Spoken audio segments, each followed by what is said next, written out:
Today on Blue Values TV, we're going to discuss the race for City Council in the City of Lincoln. Stay tuned.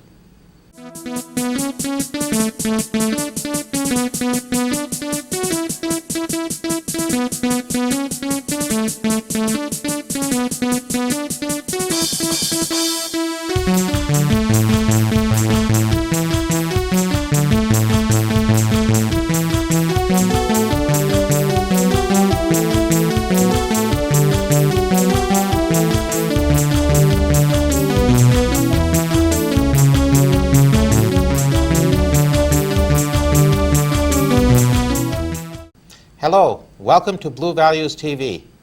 Blue Values TV is a production of the Blue Values Coalition. Blue Values Coalition is a nonprofit organization dedicated to informing, educating, and engaging our neighbors in the governance of our communities. Look for us online at bluevaluescoalition.org. Today we're going to discuss the race for the Lincoln City Council. And our guest today is Ms. Christine Colvin, a candidate for the City Council. Welcome to the show, Christine. Thank you. It's great to have you here with us. We want to talk a little bit today about your campaign to run for the City Council. Can you start out by telling us a little bit about what motivates you to run for the City Council and what do you hope to accomplish there? What I'm looking at is currently where the City of Lincoln is at. And what made me get excited into running for City Council is that I have a business. I do construction site cleanup operating in the western United States, and being able to see what these cities are doing in order to motivate business and provide a healthy economy, and where Lincoln is at right now, struggling, I want to be able to bring these aspects into the city to further grow.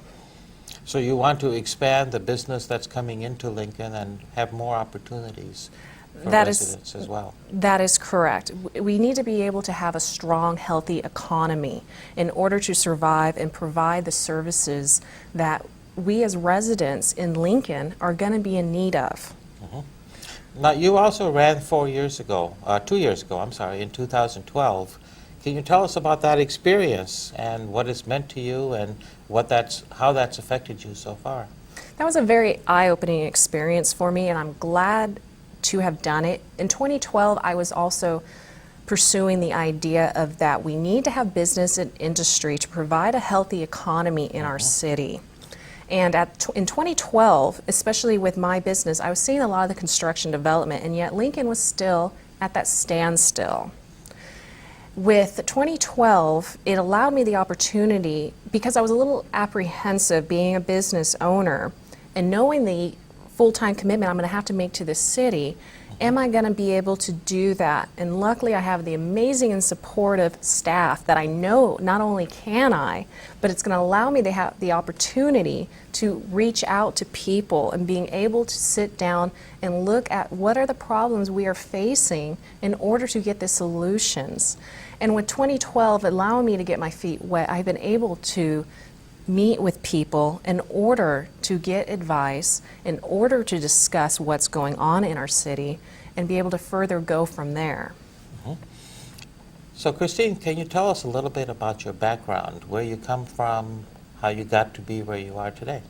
Okay. I moved to Lincoln in 2006, in which I bought my home in. And I went into business for myself doing construction site cleanup. I started off very small, manageable, as far as in the Northern California area, and I've been able to then grow and expand, operating now into the Western United States, into Oregon, Washington, Nevada, and now into Arizona, besides throughout California.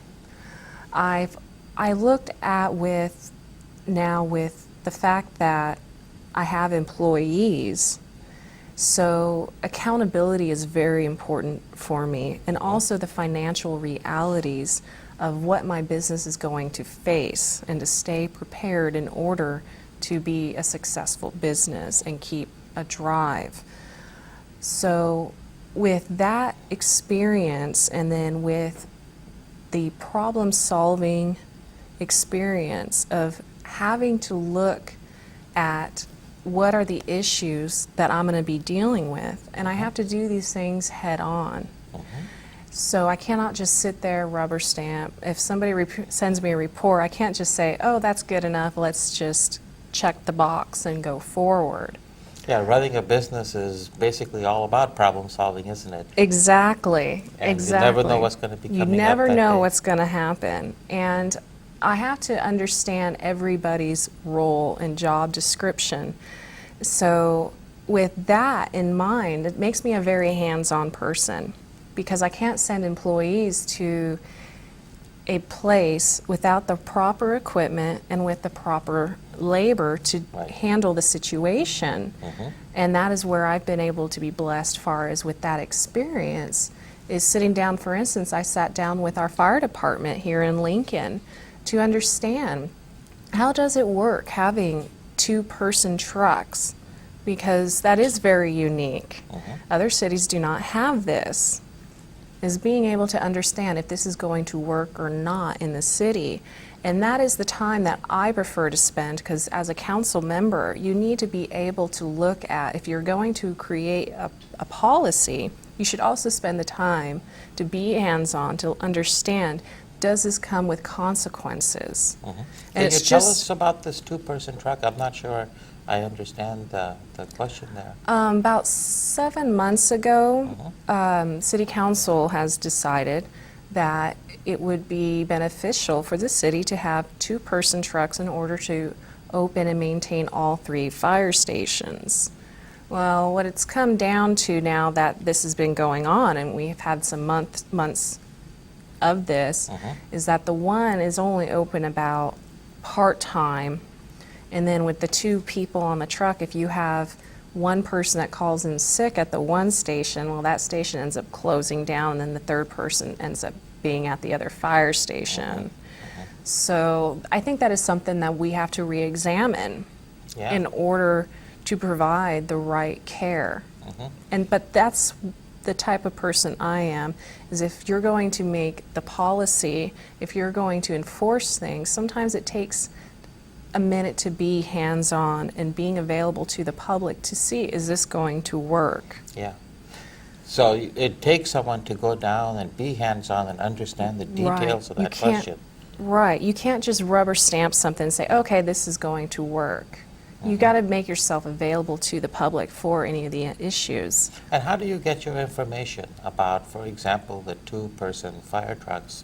Who do you go to try to get the story of exactly how does it work and what should we do about it? What did you do? What did I do? Well, I started off, I met with our fire chief, and then from there I met with the fire union.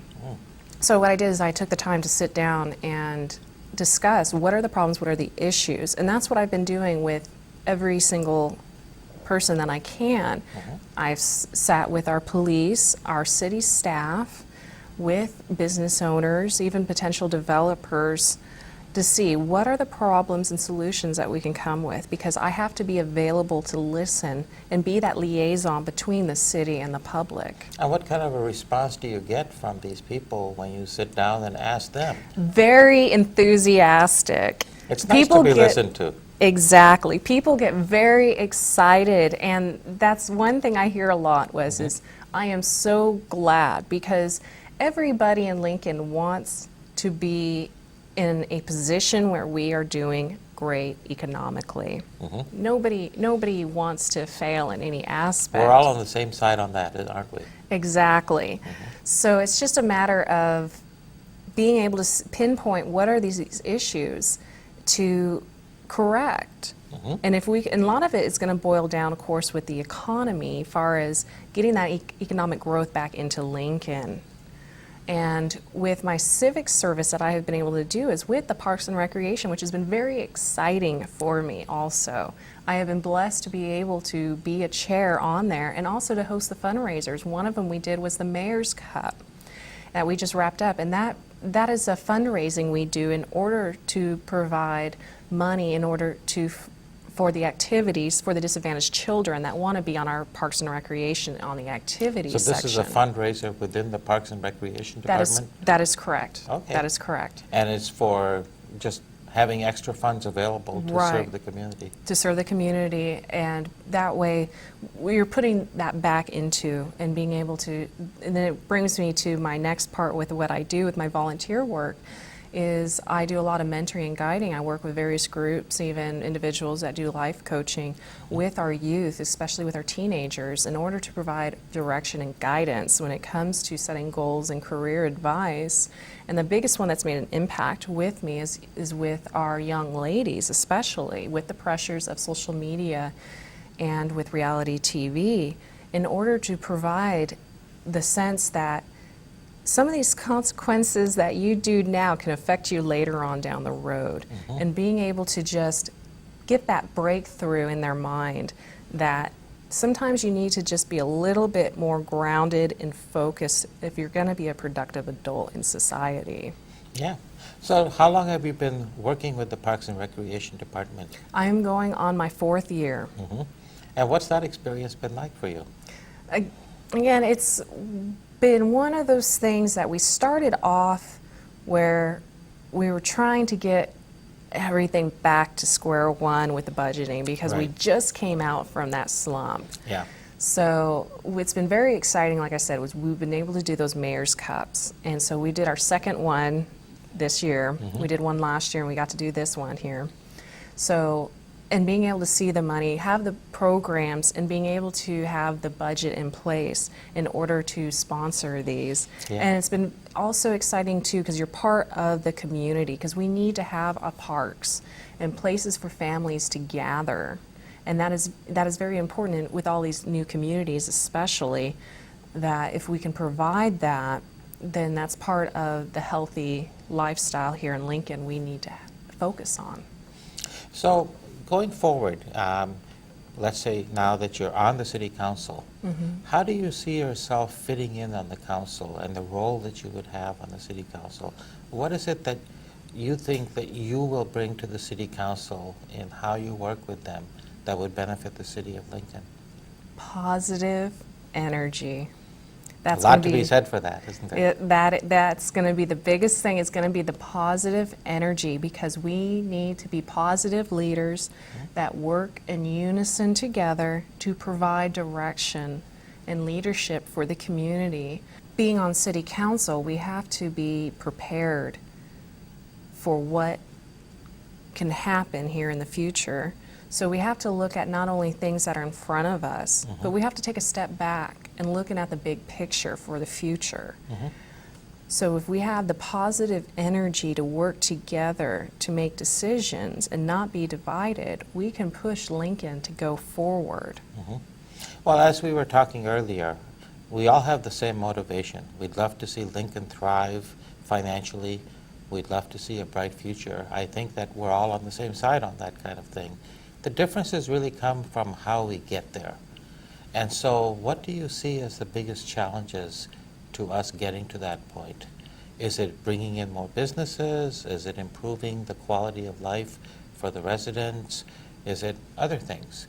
What do you see as the main things that Lincoln needs to address? Lincoln cannot be just a bedroom community. Yeah. It cannot be. We have this beautiful, wonderful bypass, and we need to take advantage of collecting sales tax off from that, because right now we're losing so much tourism and everything else going to Rockland and to Roseville. Even people that want to go from Marysville, they go down to Roseville now to go and buy cars, because now it's easier. Now we have a bypass. So we have to look at is our economic growth right now. We have to then look at the development for in the future. We also have to then look at, of course, is with the water. And then that all is going to tie in too, because if we can have the economic growth, we can then provide the adequate public safety, the resources with our staffing, and everything else can fall in place. But the biggest one is to generate the revenue and being able to be customer business friendly to these developers, to these businesses. Currently, Lincoln is sitting on all these available commercial buildings. We need to be able to get those full. I look at how can we do You're it. talking about the buildings near the airport, for example? airport, A lot the of 12 empty- bridges. yes. We have, even right there off of the bypass, now that Staples has Right. left us, is being able to look at these businesses, especially if our brick and mortar businesses in downtown, being able to get those filled in. And if we're dealing with smaller businesses especially, can we look at doing a fee deferral system? We can collect the money in the long run, but get these businesses in, get them established, get the reputation that we are a business-friendly community. And then being able, but the biggest one is getting the quality businesses. We need to have quality businesses that can survive in Lincoln. And so that does go hand in hand, of course, with the future development with more housing in order to promote for the bigger corporations. I would like to see more industry in Lincoln in order to provide jobs for people, especially if there's jobs that can provide a healthy wage. That will also boost our economy. What kind of industries are you thinking of like that? Even from certain retails all the way to a type of manufacturing. Retail doesn't often offer very decent wages, living wages. It depends on the kind of retail, but those wages are not exactly as high as you'd like to Not have them. notorious, Right. but you still are providing the sales tax base. And a lot of people who are new into the workforce, they need to start somewhere, and sometimes retail is a good start. That's true. That's true. You mentioned the Highway 65 bypass. The Highway 65 bypass is what I heard you saying, correct me if I'm wrong, is that it's taken away some tax revenue from the city of Lincoln because people are just bypassing Lincoln and going down to Rockland and Roseville to do their shopping. It's almost very difficult, if you look at the structure of that bypass, for someone to actually go into the city of Lincoln. To go into Lincoln, you have to take a few weird routes just to get to downtown Lincoln. So what would you do to try to revitalize the downtown area of Lincoln? Because it certainly seems to have dropped off a bit over the last year or two. Right. So there's two different things. There's downtown, and then we have in Lincoln is what's called Village 5, and that'll be our commercial residential. That'll be off of the Nelson 65. Right. Currently, we have Ferrari Ranch with the Target and Home Depot, but that's not going to provide enough commercial industry for what we need to sustain ourselves. So if we were to look at starting with Village 5, if we can get the commercial buildings going here, that it will eventually make that part kind of the center of Lincoln. So we have, and that will also capture the sales tax that we are losing. So I know they've made propositions before of maybe a factory outlets and things like that, but that's what Lincoln needs to look at. If we model off of what's working in Roseville and Rockland and using that in our city, but also being able to be a little different. We can't just have another Roseville Auto Mall in our city. We can't have another Galleria. We need to do something that's going to be unique to us, that's going to drive people from Roseville, Rockland to come to Come up to Lincoln. Right. Example. We had an opportunity with the Tesla Motor Company. They were building a giant giga battery factory, and it was suggested that Lincoln and Placer County might potentially be a good place to locate that kind of thing. Only through those efforts were we able to actually attract Tesla to come and at least look at Placer County. But it took efforts from citizens to basically get Tesla to even come and consider us. How can we not miss those kind of opportunities going forward? We need to provide ourselves more opportunities. Being able to promote and getting the right quality business. Looking at the aspect of having a diverse companies being able to come in and set up into Lincoln, as we do have the room to expand and grow upon. That is where we are fortunate compared to other cities. They cannot do that. We're also having to look at is with our airport. It is a free trade zone area that needs to be utilized with some of these companies as a way to promote, to say, hey, look, we have this airport that you can do this on. So it's unfortunate we did not get Tesla, but it was wonderful we've been able to promote it enough to get them to look. but there's also other companies we need to encourage to come here and look. And job creation is very big, because Yeah. if we're able to have people with jobs, they can then spend money in the city, they can live in the city, and we can then create the sales tax and the revenue we need to sustain our city. So looking at Lincoln as an attraction, and with, again, we have this beautiful, wonderful airport where we do skydiving. We have so much, from helicopters to the planes. Being able to show people, look, this is what we have. Roseville does not have this. Rockland does not have this. So we need to emphasize on our uniqueness and being able to promote that and encourage people with it. And one of the things that's unique is, as you say, large parcels of land where we can actually put in new industries. So that's certainly very That is helpful. something we're very lucky in, that a lot Yeah. of other cities do not have. A lot of cities, all they can do is tear down a building and rebuild. Yeah. We can actually start from something ground up. Now, one of the challenges in bringing in these large businesses and large industries is that, as I understand it right now, business development for the city of Lincoln is outsourced. It's not something that's a dedicated entity in the city of Lincoln, but we actually contract with someone to do business development for the city of Lincoln. You mean with the consultants? Right, with the consultants and stuff. Is that the way to do it, or would you like to see that more move into the city itself and get more involvement? Right. I would like to see the city being able to handle that, and that's going to take time, of course. I mean, we have a new staff, and we're now in the process of trying to find a city manager. But it would be wonderful for us to be able to have that control instead of relying on consultants, because unfortunately, we can spend top dollar for somebody and not get a quality return back on that.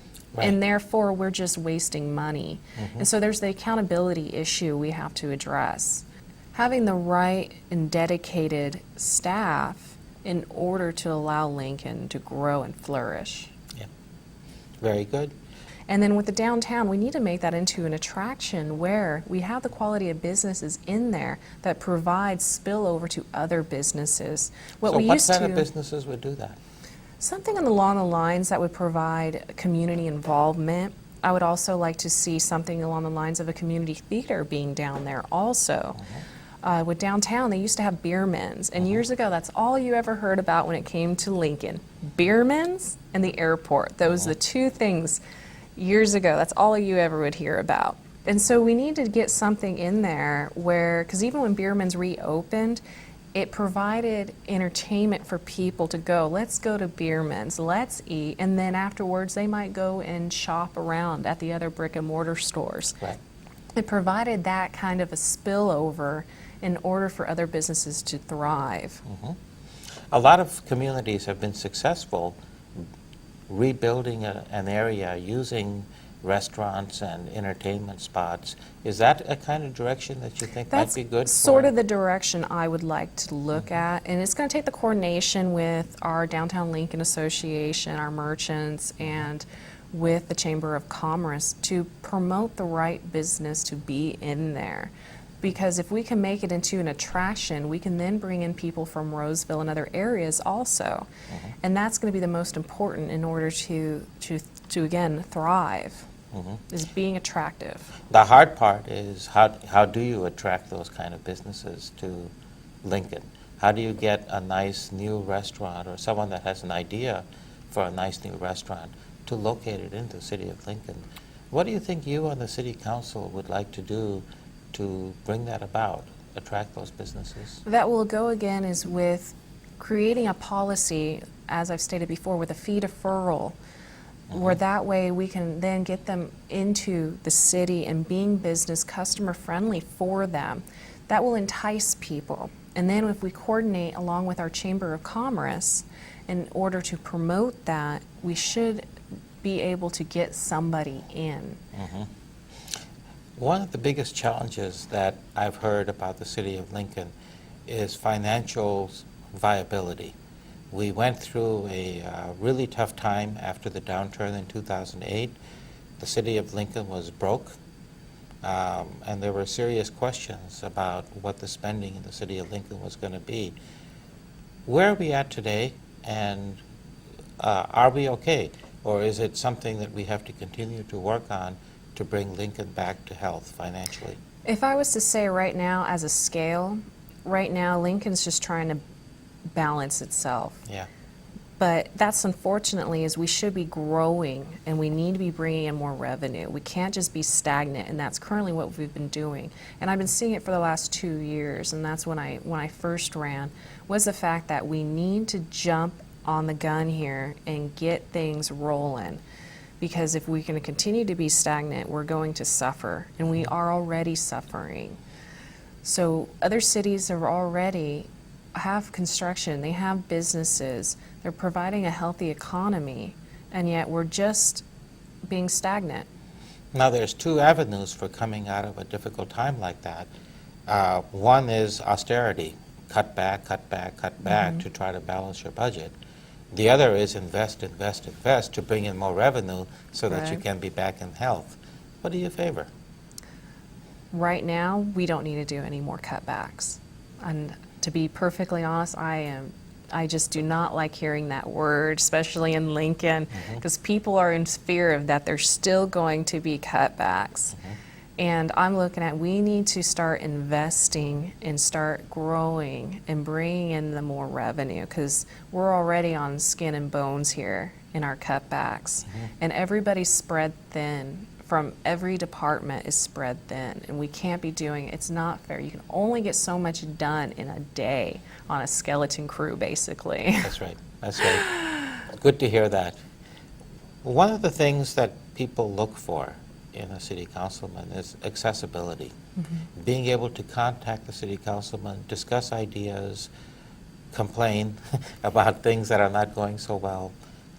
How would you address that accessibility in your own case? I'm very fortunate. I am a business owner, and therefore I can maximize my time with the city, with the citizens, with constituents, going to all the various meetings.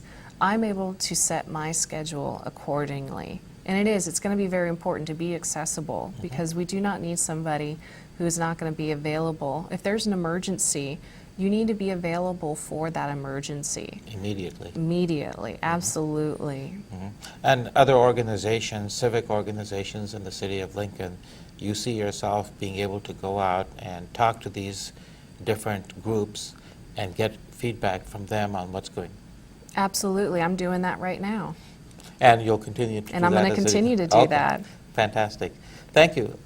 Would you like to say any closing words or comments to our viewers on your race for city council?